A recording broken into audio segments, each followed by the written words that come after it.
मेरी बड़ी बहन आरती की शादी को 1 साल हो चुका था। दीदी काफी सुंदर हैं और जीजा जी भी काफी हष्ट-पुष्ट हैं। शादी के बाद दीदी कम ही हमारे घर आया करती थीं, क्योंकि जीजा जी को दीदी के बिना बिल्कुल भी रहा नहीं जाता था। दीदी और जीजा जी एक दूसरे से बहुत प्यार करते हैं और एक दूसरे के बिना नहीं रह सकते। ये बात मुझे उस दिन समझ में आई जब दीदी दिवाली पर हमारे घर आई हुई थीं। दीदी को आए 1 हफ्ता हो चुका था, लेकिन जीजा जी के फोन दिन भर में कई बार आते रहते थे। दीदी अक्सर कहती थीं, इतनी जल्दी कैसे आऊं? कुछ दिन और रुकने दो। पर आप भी फोन करके ऐसी ऐसी बातें करते हो, जिससे मुझे भी आपकी बहुत याद आने लगती है। उतने में मम्मी आ गईं और दीदी ने फोन काट दिया।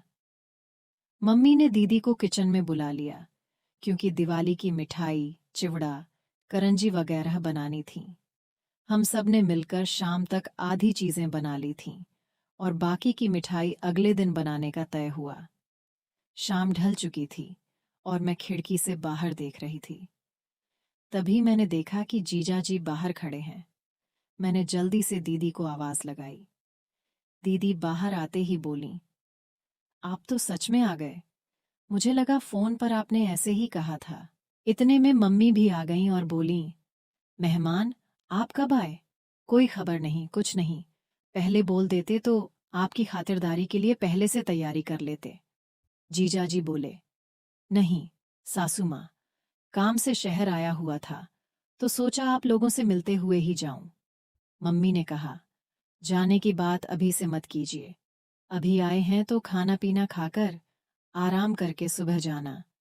मैं आपको अभी बिल्कुल नहीं जाने दूंगी। जीजाजी कुछ नहीं बोले और मुझे भी मालूम था कि जीजाजी जाने के लिए नहीं आए हैं। इतने में दीदी पानी लेकर आईं और जीजाजी को पानी देते हुए धीरे से फुसफुसाईं, मुझे अच्छे से पता है कि आप किस लिए आए हैं। 1 हफ्ता भी नहीं रह पाए मेरे बिना। जीजाजी मुस्कुराकर बोले, तुम हो ही ऐसी। यह सुनकर दीदी शर्माकर मुस्कुराईं और वहां से चली गईं। थोड़ी देर में खाना बनकर तैयार हो गया। हम सब ने साथ में खाना खाया और बातें करते करते रात बिताई। जीजू का बिस्तर बाजू वाले कमरे में लगाया गया था और सबको अब सोने की तैयारी करनी थी। घर के सारे लोग अपने अपने कमरे में सोने चले गए थे, लेकिन मैं, दीदी और जीजू अब भी सोफे पर बैठे टीवी देख रहे थे। टीवी पर हम आपके हैं कौन मूवी चल रही थी, जो मुझे बहुत पसंद थी और दीदी को भी। थोड़ी देर में जीजू ने उबासी लेते हुए कहा, बाप रे, मुझे तो बहुत नींद आ रही है। दीदी ने मन ही मन मुस्कुराते हुए जवाब दिया, तो फिर जाइए ना, बाजू वाले कमरे में आपका बिस्तर लगा दिया है, आराम कर लीजिए। मैं मूवी देखकर बाद में आ जाऊंगी। जीजू का चेहरा देखने लायक था। वो थोड़ा खींचकर कमरे की ओर चले गए। मुझे और दीदी को हंसी आ रही थी, लेकिन हमने कुछ नहीं कहा। हम दोनों मूवी देखने में लगे हुए थे। कुछ देर बाद दीदी ने मुझसे कहा, छोटी, मुझे भी अब नींद आ रही है, मैं सोने जा रही हूँ। मैंने तुरंत कहा, दीदी, अगर तुम भी चली जाओगी तो मुझे डर लगेगा। तुम्हें पता है ना, रात में मुझे अकेले डर लगता है। दीदी थोड़ा ठिठकी और बोली, ठीक है, थोड़ी देर रुक जाती हूँ। उसी वक्त जीजू ने कमरे से आवाज लगाई, आरती, पानी चाहिए। दीदी ने तुरंत कहा, रुको, छोटी, मैं तुम्हारे जीजू को पानी देकर आती हूँ। मैंने कहा, ठीक है, पर जल्दी आना। दीदी किचन से पानी की बोतल लेकर जीजू के कमरे में चली गईं। मैंने सोचा, अभी आएगी, अभी आएगी।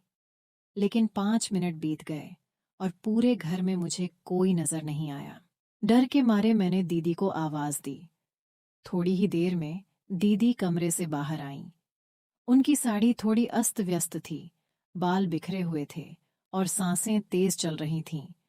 मैंने घबराकर पूछा, दीदी, इतनी देर क्यों लगा दी? मुझे डर लग रहा था। दीदी ने हंसते हुए कहा, अरे, वो कुछ नहीं। तुम्हारे जीजू को बहुत प्यास लगी थी, इसलिए पानी देने में थोड़ा समय लग गया। इतने में जीजू कमरे से बाहर आए और बोले, अरे, मेरे फ़ोन की बैटरी ख़त्म होने वाली है, क्या तुम मेरे लिए चार्जर ला दोगी? दीदी ने जवाब दिया, ठीक है, देखती हूँ, आप यहीं रुकिए। लेकिन जिजू ने कहा, अरे, तुम देखो, मैं कमरे में वेट करता हूँ। यह कहते हुए वे वापस कमरे में चले गए। दीदी मेरे कमरे में गई और वहां से मेरा फ़ोन चार्जर उठाकर जिजू को देने उनके कमरे में चली गईं। मैंने सोचा कि चार्जर देकर वो तुरंत वापस आ जाएंगी, लेकिन थोड़ी देर बीत गई और दीदी का कोई अता पता नहीं था। मैंने एक बार फिर से दीदी को आवाज़ दी, लेकिन कोई जवाब नहीं आया। मैं समझ गई कि शायद दीदी चार्जर लगाकर फ़ोन की चार्जिंग में व्यस्त होंगी। थोड़ा डर भी लग रहा था, इसलिए मैंने टीवी बंद किया और अपने कमरे में सोने चली गई। लेकिन मुझे नींद नहीं आ रही थी। बिस्तर पर लेटकर मैं अपना फ़ोन चलाने लगी। आधे घंटे बाद मेरा फ़ोन डेड हो गया। उसकी बैटरी ख़त्म हो चुकी थी। अब मैं इधर-उधर चार्जर ढूंढने लगी, लेकिन याद आया कि मेरा चार्जर तो दीदी ले गई है। अब मैं असमंजस में थी। क्या चार्जर लेने के लिए जाऊं या नहीं? नींद तो वैसे भी नहीं आ रही थी और बोरियत भी हो रही थी। मैंने सोचा कि शायद चार्जिंग अभी शुरू ही हुई होगी। मन ही मन मैंने तर्क किया कि आजकल के फास्ट चार्जर कितनी जल्दी फ़ोन चार्ज कर देते हैं। फिर भी कुछ फ़ोन ऐसे होते हैं जिनकी बैटरी इतनी धीमी चार्ज होती है कि चाहे कितना भी फास्ट चार्जर लगा लो, वक्त लग ही जाता है। मैं सोचने लगी कि एक बार जाकर देख ही लूं कि जीजू का फ़ोन कितना चार्ज हुआ है, या फिर अभी चार्जिंग शुरू ही हुई है। लेकिन यह विचार मेरे दिमाग में घूम रहा था कि आखिर मुझे कमरे में जाना चाहिए या नहीं। मुझे बोरियत महसूस हो रही थी और फ़ोन के बिना समय काटना मुश्किल लग रहा था।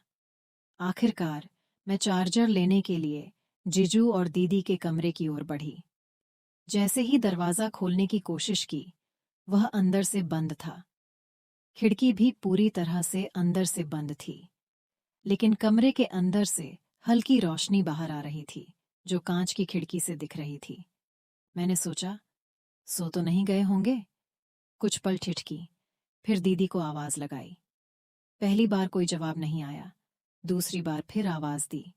तब दीदी की आवाज़ आई, क्या है? क्यों परेशान कर रही है इस टाइम पर? मैंने कहा, दीदी, वो मेरा फ़ोन चार्जर अंदर रह गया है। मेरा फ़ोन बंद हो गया है, चार्जिंग करनी है। जीजू का फ़ोन चार्ज हो गया हो तो मुझे चार्जर दे दो। दीदी ने थोड़ी खींच भरी आवाज़ में कहा, अरे, नहीं हुआ है फ़ोन चार्ज। तुम्हारे जीजू के फ़ोन को चार्ज होने में काफ़ी समय लगता है। चार्जिंग तो अभी-अभी शुरू हुई है। तुम जाकर सो जाओ, परेशान मत करो। मैंने कहा, दीदी, बस 10 मिनट के लिए चार्जर दे दो। मेरा फ़ोन फास्ट चार्जिंग करता है। दीदी ने जवाब दिया, ठीक है बाबा, लाती हूँ। तू अपने कमरे में जा। मैं अपने कमरे में लौट गई। थोड़ी देर बाद दीदी चार्जर लेकर आईं और बोलीं, ये ले तेरा चार्जर। अब परेशान मत कर। जैसे ही मैंने चार्जर लिया, मेरी नज़र दीदी पर पड़ी। मैंने हैरानी से पूछा, दीदी, आपने ये क्या पहना है? ये तो जिजू का शर्ट है। आप तो साड़ी में थी ना? दीदी ने झेंपते हुए कहा, चुप बैठ, मैं जा रही हूँ। यह कहकर दीदी वापस कमरे में चली गईं। मैंने चार्जर से अपना फ़ोन चार्ज करना शुरू कर दिया। सिर्फ 15 मिनट में मेरे फ़ोन की काफ़ी बैटरी चार्ज हो गई थी।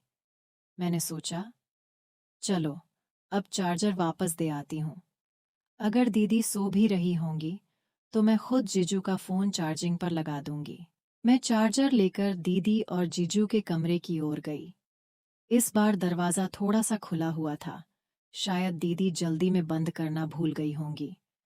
जैसे ही मैंने दरवाज़ा खोला और अंदर कदम रखा, मेरे सामने ऐसा नज़ारा था जो मैंने अपनी ज़िंदगी में कभी नहीं देखा था। मेरी आंखें फटी की फटी रह गईं। मुझसे ये बहुत बड़ी गलती हो गई थी। मुझे अंदर आने से पहले आवाज़ देनी चाहिए थी। मैं ये कैसे भूल सकती थी कि यह शादीशुदा जोड़ा है। मुझे उन दोनों को देखकर बेहद शर्म आ रही थी। लेकिन दीदी और जीजू को इस बात का ज़रा भी अंदाज़ा नहीं था कि मैं दरवाजे पर खड़ी हूँ और उन्हें देख रही हूँ। उसके बाद जो हुआ उसे जानकर आप इतने हैरान हो जाएंगे कि आपको एक बड़ा झटका लगेगा। कहानी का अगला भाग जानने के लिए तैयार रहिए। अगर आपको यह पहला हिस्सा अच्छा लगा तो हमें कमेंट्स में ज़रूर बताएं। कहानी के दूसरे भाग को जल्द ही लाने की कोशिश करूंगी। बस एक लाइक कर दीजिए और मेरा काम है कहानी का अगला हिस्सा आप तक पहुंचाना। वीडियो पर 1000 लाइक्स होते ही पार्ट 2 आ जाएगा। तब तक के लिए बाय।